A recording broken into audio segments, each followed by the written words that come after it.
Disinilah aku sekarang, di depan rumah Mas Haris. Meski berat, tapi sampai juga langkah ini kembali ke istana yang sudah aku tinggalkan beberapa hari. Semua ini kulakukan bukan karena aku ingin kembali, tapi memastikan apakah yang tadi menelpon masih dalam keadaan selamat. Pelan langkah tergerak masuk. Aku tak perlu membangunkan siapapun sebab ikut memegang kunci utama pintu masuk. Dan sewaktu meninggalkan rumah 2 hari yang lalu, kunci ini pun masih ada di dompet. Dengan perlahan jemari membuka pintu dan yang kudapati kesunyian. Aku melangkah lebih jauh, tentunya menuju kamar. Perasaan enggan kembali menyapa, terlebih jika mengingat ucapan Ibunda Mbak Maria. Rasanya ingin abai saja dengan keadaan Mas Haris. Toh dia juga bukan lelaki baik, tapi diri sudah sejauh ini. Akhirnya, kuputuskan untuk tetap menyenguknya. Sekalian aku akan memberitahu berita kedatangan Mama esok hari.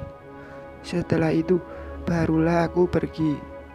Perlahan tangan membuka daun pintu, hingga terlihat seseorang meringkuk dalam selimut di atas ranjang. Lebih jauh ku angkat kaki hingga sampai di ranjang. Aku duduk perlahan, namun gerakan ini ternyata berhasil membuatnya membuka kedua netra. Dia menatapku. "Ana, dingin An," Mas menggigil. Suaranya terdengar bergetar. Ia merangkak perlahan hingga tangannya berhasil memegang lenganku. Perlahan Mas Haris mencari kedua paha ini untuk merebahkan kepala. Aku masih terdiam, padahal ingin hati bergeser. Kulitku tiba-tiba terasa panas.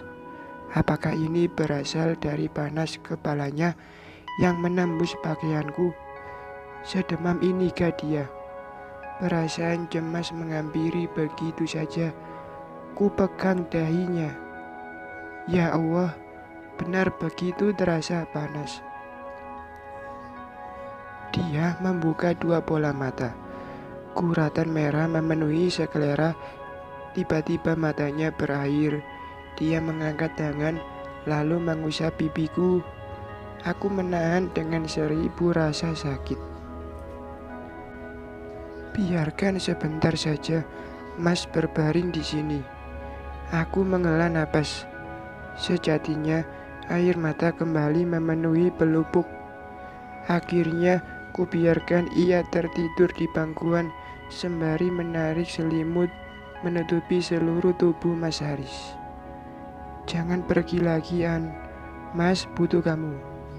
Ya Allah, kenapa hati ini sakit sekali mendengarnya.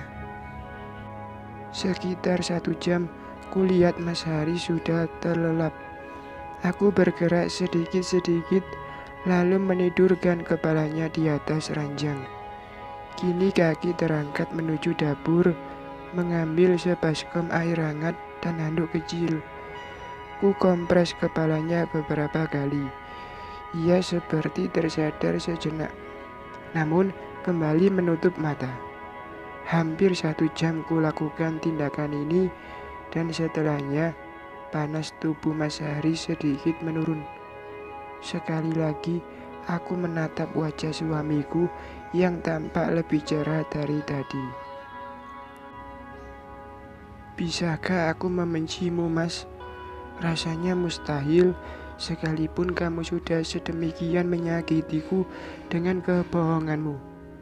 Tak terasa air mata berderai begitu saja. Aku memilih bangkit dan duduk di kursi rias, membiarkan waktu berjalan dengan rasa sakit yang bertubi-tubi menghampiri. Aroma bubur ayam menguar di indera penciuman. Aku sengaja memasakkan Mas Haris masakan yang sangat ia sukai. Ketika tubuhnya sedang tidak fit, pelan Langkah tergerak ke dalam kamar. Sebelum membuka pintu, aku melirik kembali jam di dinding. Sudah menunjukkan pukul 8 malam. Ku buka pintu, lalu mendapati Mas Haris sudah membuka dua matanya. Dia menatapku sungkan. Aku duduk di atas ranjang, tepatnya di samping tubuh Mas Haris. Ini, aku masakkan bubur. Ku serahkan nampan berisi bubur padanya. Ia meraih. Terima kasih karena kamu mau pulang, An. Terima kasih karena kamu mau merawatku. Ana pulang karena ada yang ingin Ana sampaikan pada Mas Haris. Dia menatapku dan terlihat menghela napas. Aku tidak perlu jujur bukan padanya. Tadi siang, Mama nelpon dan memberitahu jika esok pagi beliau dan dua temannya akan menginap di rumah ini. Mama meminta agar kita menyambut kedatangan mereka. Mas Haris masih terdiam. Tangannya sibuk menyendoki bubur ke dalam mulut. Tampak ia begitu lahap hingga dalam hitungan menit isi dalam mangkuk telah habis. Lalu dia tersenyum. Mungkin Mama punya firasat kalau kita sedang tak baik dalam keadaan baik. Aku hanya terdiam. Dia lanjut berbicara.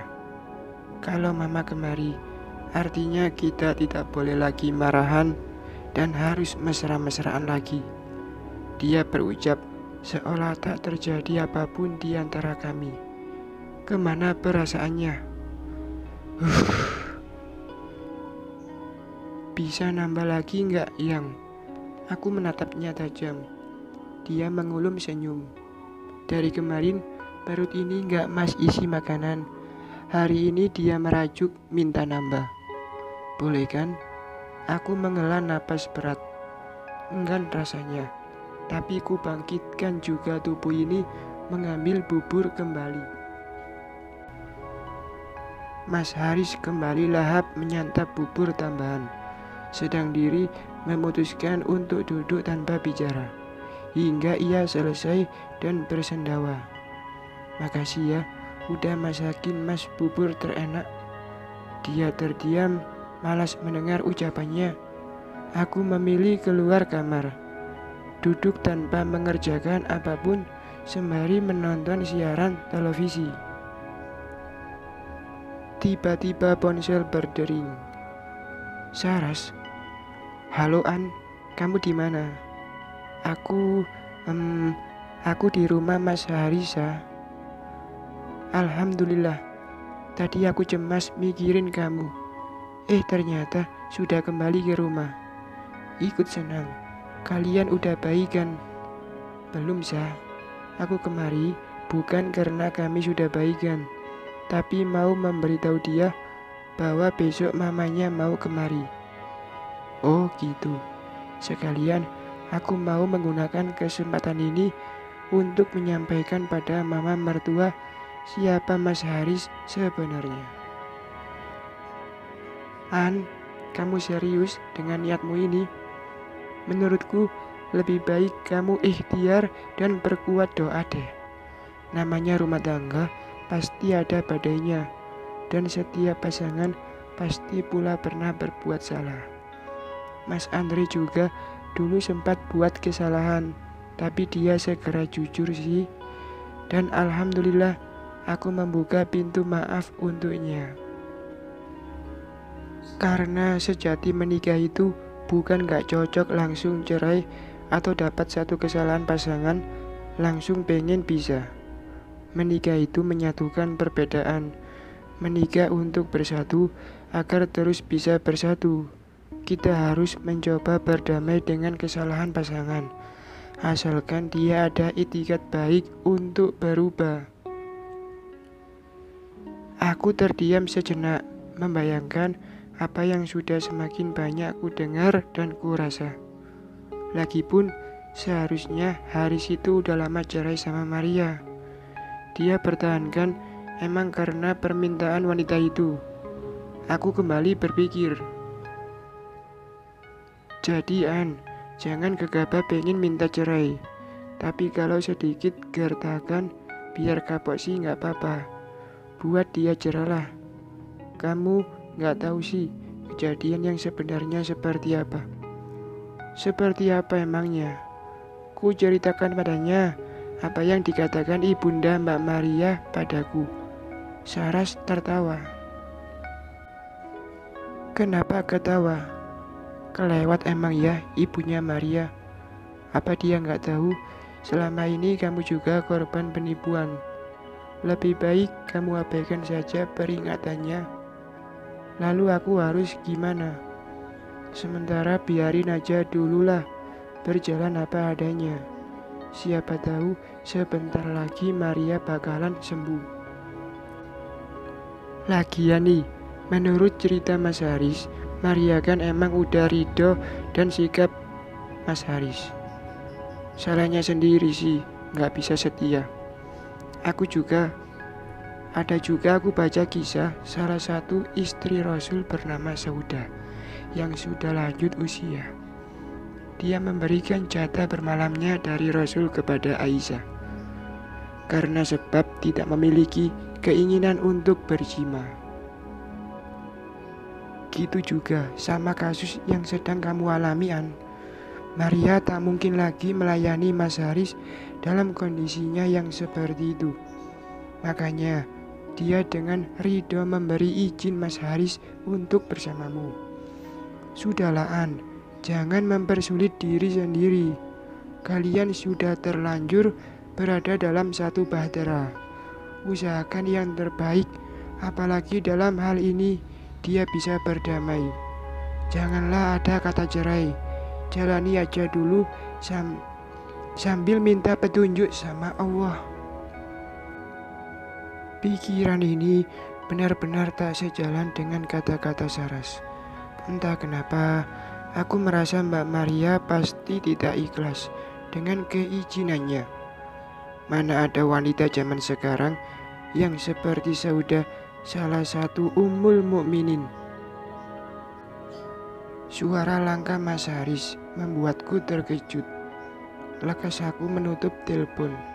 Lelaki itu kini berdiri di ambang pintu masuk ruang televisi. Dia lanjut mendekat dan duduk denganku di satu sofa.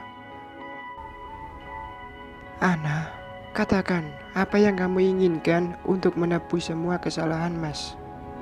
Apa dengan bercerai dari Maria, kamu bisa bersikap seperti sedia kala sama Mas? Pertanyaannya membuat pandanganku tertoleh. Ya Allah, kenapa begini lagi? Aku harus jawab apa? Aku tidak meminta Mas bercerai dari Mbak Maria, ucapku dengan suara kembali bergetar. Lalu apa yang kau inginkan? Tolong jangan begini. Andai Mas jujur dari awal, tentu kita tidak seperti ini. Oke, Mas minta maaf sudah berbohong. Maka itu, katakan apa yang bisa membuatmu memaafkan kesalahan Mas itu, asalkan jangan berpisah, Aku menatapnya lekat. Beradalah di sisi Maria dan bantu istri pertama Mas itu agar bisa sembuh dari penyakitnya. Apa, Mas gak bisa? Kalau begitu, jangan harap aku akan kembali bersikap baik. Ana, jangan seperti ini. Maria saja sudah ridho dengan sikap Mas ini. Sungguh Mas gak bisa bersikap seperti dulu sama dia. Aku tidak mempermasalahkan ridho. Aku hanya meminta tanggung jawabmu sebagai suami. Jika Mas tidak bisa menjalankan tanggung jawab Mas sebagai suami, kenapa Mas memberinya talak taklik? Jadi karena sudah terlanjur, Mas harus bertanggung jawab dong. Ana, Mas mohon jangan begini. Aku tak lagi mendengar kata-katanya, bangkit dan berlari ke dalam kamar. Ya Allah, haruskah aku egois dan masa bodoh dengan keadaan Mbak Maria? Mas Haris menyusulku ke dalam kamar. ia naik ke ranjang dan merangkul tubuh ini yang sudah kuhadapkan ke tembok. "Lepas, Mas. Untuk sementara, biarkan aku sendiri. Tolong, Mas, hargai perasaanku." Dia melepas tangannya. Berselang beberapa menit, terasa tubuhnya reba di sisi. Kubiarkan air mata kembali mengalir di kedua sudut, sedang isahkan ku tahan sekuat tenaga. "Ya, Rob, jika yang terbaik darimu tetap bersamanya, maka buatlah hati ini ikhlas menerima sebagai yang ketiga dalam rumah tangga Mas Haris. Aku tidak mungkin meminta suamiku menceraikan Maria, sedang keadaannya cukup memprihatinkan. Aku pasrahkan semua padamu, Rob. Hanya engkau yang tahu apa yang terbaik untuk kami." Bersambung.